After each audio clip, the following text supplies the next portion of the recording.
हरे कृष्णा। जय शनिदेव। शनिदेव को ग्रह का राजा कहा जाता है। भगवान भोलेनाथ ने इन्हें न्याय के देवता की उपाधि दी है। शनिदेव को बहुत जल्दी क्रोध आता है। इसी क्रोध की वजह से पिता सूर्य से इनकी नाराजगी बनी रहती है। इनके क्रोध से सभी बचने की कोशिश करते हैं। व्यक्ति पर मुसीबतों का पहाड़ टूट पड़ता है, इसलिए इन्हें प्रसन्न करने के लिए शनिवार का व्रत रखा जाता है। व्यक्ति शनि दोष से बचने और उन्हें शांत रखने के लिए अनेक उपाय करता है। शनि की कृपा से व्यक्ति को सुख और वैभव की प्राप्ति होती है। जो लोग शनिवार के व्रत करते हैं उनको पूजा के समय शनिवार व्रत कथा का श्रवण करना चाहिए। आइए हम लोग शनिवार व्रत कथा को शुरू करते हैं। एक बार सभी ग्रहों 9 ग्रह सूर्य, चंद्र, मंगल, बुध, बृहस्पति, शुक्र, शनि, राहु और केतु में बहस हो गई। कौन सबसे बड़ा है? आपस में लड़ने के बाद सभी देवराज इंद्र के पास पहुंच गए। इंद्र असमंजस की स्थिति में निर्णय नहीं दे पाए, परंतु उन्होंने सभी ग्रहों को सुझाव दिया कि पृथ्वी पर राजा विक्रमादित्य ही इनका फैसला कर सकते हैं, क्योंकि वो बहुत ही न्यायप्रिय राजा हैं। सभी पृथ्वी पर राजा विक्रमादित्य के पास गए और अपने जाने का कारण बताया। राजा उनकी समस्या को सुनकर बहुत परेशान हो गए। उनका चिंतित होना लाजमी था, क्योंकि जिसको भी किसी को छोटा बताया तो वह गुस्सा कर जाएगा। राजा ने काफी सोच विचार के बाद उन्हें एक उपाय सूझा। उन्होंने स्वर्ण, रजत, कांस्य, पीतल, सीसा, रांगा, जस्ता, अभ्रक और लोहा से 9 सिंहासन का निर्माण करवाया। उन्हें उपयुक्त क्रम में रख दिया गया। सबसे निवेदन किया गया कि क्रमानुसार सिंहासन पर आसन ग्रहण करे। शर्त रखा गया कि जो सबसे अंतिम में है सिंहासन पर आसन ग्रहण करेगा वही सबसे छोटा माना जाएगा, जिसकी वजह से शनिदेव सबसे बाद में आसन प्राप्त कर सके और सबसे छोटे कहलाए। क्रोध के आवेश में आकर शनिदेव ने सोचा कि राजा ने यह सब जानबूझकर किया है। कुपित होकर राजा ने कहा, राजा तू मुझे नहीं जानता। सूर्य एक राशि पर 1 महीना, चंद्रमा 2.25 महीने, 2 दिन मंगल, 1.5 महीना बृहस्पति, 13 महीने बुध और शुक्र 1-1 महीने विचरण करते हैं। लेकिन मैं 2.5 से 2.5 साल तक रहता हूँ। मैंने बड़े से बड़े विनाश किया है। श्री राम की 7.5 आने पर उन्हें जंगल में भटकना पड़ा और रावण के आने पर लंका को बंदरों की सेना से परास्त होना पड़ा। क्रोधित शनिदेव ने राजा से कहा कि अब आपको सावधान रहने की जरूरत है। इतना कहकर शनिदेव कुपित अवस्था में वहां से चले गए। समय गुजरता गया और काल चक्र का पहिया घूमते हुए राजा की 7.5 आ गई। तब शनिदेव घोड़ों को सौदागर बनकर राजा के राज्य में गए। उनके साथ अच्छे नस्ल के बहुत सारे घोड़े थे। जब राजा को सौदागर के घोड़ों का पता चला तो अश्वपाल को अच्छे घोड़े खरीदने के लिए भेजा। अश्वपाल ने कई अच्छे घोड़े खरीदे। इसके अलावा सौदागर ने उपहार स्वरूप एक सर्वोत्तम नस्ल के घोड़े को राजा को सवारी हेतु दिया। राजा विक्रमादित्य जैसे ही उस घोड़े पर बैठे वह सरपट वन की ओर भागने लगा। जंगल के अंदर पहुंचकर वह गायब हो गया। भूखा प्यासा की स्थिति में राजा जंगल में भटकते रहे। अचानक उन्हें एक ग्वाला दिखाई दिया, जिसने राजा की प्यास बुझाई। राजा ने प्रसन्नता में उसे अपने अंगूठी देकर नगर की तरफ चले गए। वहां एक सेठ की दुकान पर पहुंचकर उन्होंने जल पिया और अपना नाम बीका बताया। भाग्यवश उस दिन सेठ ने की दुकान पर खूब आमदनी हुई। सेठ खुश होकर उन्हें अपने साथ घर लेकर गया।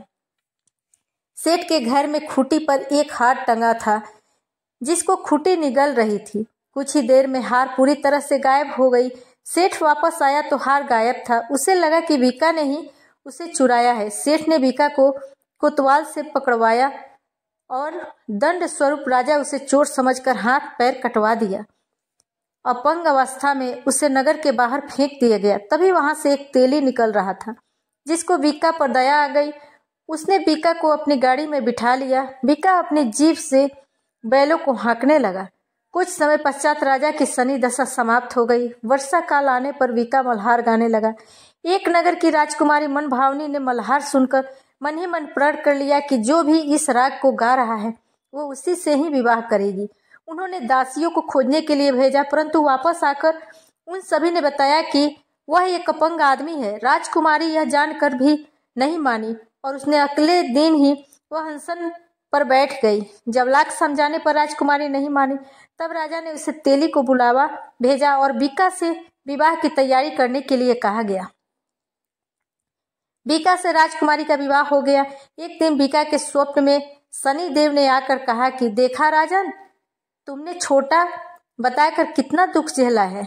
राजा ने क्षमा मांगते हुए हाथ जोड़कर कहा, हे शनि देव, जैसा दुख मुझे दिया है किसी और को ऐसा दुख मत देना। शनि देव इस विनती को मान गए और कहा कि मेरे व्रत तथा कथा से तुम्हारे सारे कष्ट दूर हो जाएंगे। जो भी नित्य मेरा ध्यान करेगा और चींटियों को आटा डालेगा उसकी सारी मनोकामनाएं पूर्ण हो जाएगी।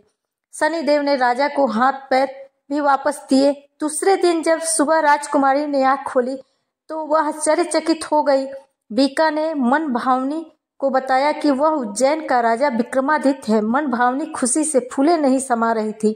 राजा और नगरवासी सभी अत्यंत प्रसन्न हुए। सेठ ने जब यह सुना तो वह पैरों पर गिरकर क्षमा मांगने लगा। राजा ने कहा कि यह सब शनि देव के कोप का प्रभाव था और इनमें किसी का कोई दोष नहीं है। सेठ ने निवेदन करते हुए कहा कि मुझे शांति तभी मिलेगी जब आप मेरे घर चलकर भोजन करेंगे। सेठ ने कई प्रकार के व्यंजनों से राजा का सत्कार किया। जब राजा भोज कर रहे थे तभी जो खूंटी हार निगल गई थी वही अब उसे उगल रही थी। सेठ ने अनेक मोहरे देकर राजा का धन्यवाद किया और अपनी कन्या श्री कंवरी का पानी ग्रहण का निवेदन किया। राजा ने संघर्ष स्वीकार कर लिया। राजा अपनी दोनों रानियों मन भावनी और श्री कंवरी को लेकर उज्जैन नगरी लौट आए। सारे नगर में दीपमाला और खुशी मनाई। राजा ने घोषणा करते हुए कहा कि मैंने शनि देव को सबसे छोटा बताया था, लेकिन असल में वह सर्वोपरि है। तब से सारे राज्य में शनि देव की पूजा और कथा नियमित होने लगी। सारी प्रजा बीच खुशी और आनंद का वातावरण बन गया। शनि देव के व्रत की कथा को जो भी सुनता या पढ़ता है उसके सारे दुख दूर हो जाते हैं। अब हम लोग शनि चालीसा को सुनेंगे। शनि देव मैं सुमरो तो ही, विद्या बुद्धि ज्ञान दो मोहि। तुमरो नाम अनेक बखानौ, क्षुद्र बुद्धि में जो कछु जानौ। अंतक कोण रौद्र यम गाऊं, कृष्ण प्रभु शनि सबहि सुनाऊं। पिंगल मंद सौरी सुख दाता, हित अनहित सब जन के दाता। नित्य जपे जो नाम तुम्हारा, करहूं व्याधि दुख से निस्तारा। राशि विषंबर श्री असुरन सुर नर, पन्नग शेष सहित विद्याधर। राजा रंक रहहि जो नीको, पशु पंछी वंचर सबही को। कानन किला शिविर से ना कर, नाश करत सब ग्राम्य नगर भर। डालत विघ्न सबही के सुख में, व्याकुल हूँ ही पड़े सब दुख में। नाथ विनय तुमसे यह मेरी, करिए मोहि पर दया घनेरी। मम हित विषम राशि महवासा, करियन नाथ यही मम आशा। जो गुण उरद बार शनिचर, तिल जौ लो अनवन। धन वस्त्र दान दिए सब होय सुखारी, सोई शनि सन है विनय हमारी। नाथ दया तुम मोह पर कीजे, कोटिन विघ्न क्षणिक मह छीजे। बंदौ नाथ जुगल कर जोरी, सुनहु दया करी विनती मोरी। कबहु तीरथ राज परियागा, सरयू तीर सहित अनुरागा। कबहु सरस्वती सुध नीर मह, या कहूँ गिरि खोह गंधर मह। ध्यान धरत है जो योगी जन, ताहि ध्यान मह सूक्ष्म होय शनि। मैं है अगम्य क्या करूं बड़ाई, करत प्रणाम चरण सिर नाई। जो विदेश से वार शनिचर, मुड़कर आवेगा निज घर पर। रहे सुखी शनि देव दुहाई, रक्षा रवि सुत रखे मनाई। जो विदेश जावे शनिवारा, गृह आवे नहीं रहे दुखारा। संकट देय शनिचर, ताहि जाते दुखी होई मन माही। सोई रवि नंदन को कर जोरी, वंदन करत मूढ़ मति थोरी। ब्रह्मा जगत बनावत हारा, विष्णु सबहि नित्य तुहारा। है त्रिशूल धारी त्रिपुरारी, विभु देव मूर्ति एक वारी। इक होई धारण करत शनि, नित वंदत सोई शनि को दमन चित। जो नर पाठ करे मन चित से, सो नर छूटे व्यथा अमित से। हो सुपुत्र धन संपत्ति बाढ़े, काली काल कर जोड़े ठाड़े। पशु कुटुंब बांधव अधिक से, भरा भवन रही है नित सब से। नाना भांति भोग सुख सारा, अंत समय तज कर संसारा। पावे मुक्ति अमर पद भाई, जो नित शनि सुध्यान लगाई। पड़े प्रातः जो नाम शनि दस, रहे शनि चरनित उसके बस। पीड़ा शनि की कबहु न होई, नित उठ ध्यान धरे जो कोई। जो यह पाठ करे चालीसा, होय सुखी साखी जगदीसा। 40 दिन नित पढ़े सवेरे, पातक नासे शनि घनेरे। रवि नंदन की अस प्रभुताई, जगत मोह तम नासे भाई। शनि का पाठ करे जो कोई, सुख संपत्ति की कमी न होई। निस दिन ध्यान धरे मन माही, आदि व्याधि आवे नाही। पाठ शनिचर देव की, किन्नौ बिमल तैयार। करत पाठ 40 दिन, हो भव सागर पार।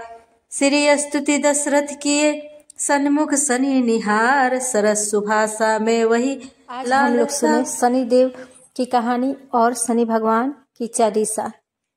तो दोस्तों, अगर कहानी अच्छी लगी हो तो वीडियो को लाइक, सब्सक्राइब, शेयर करें। कमेंट बॉक्स में जय शनिदेव और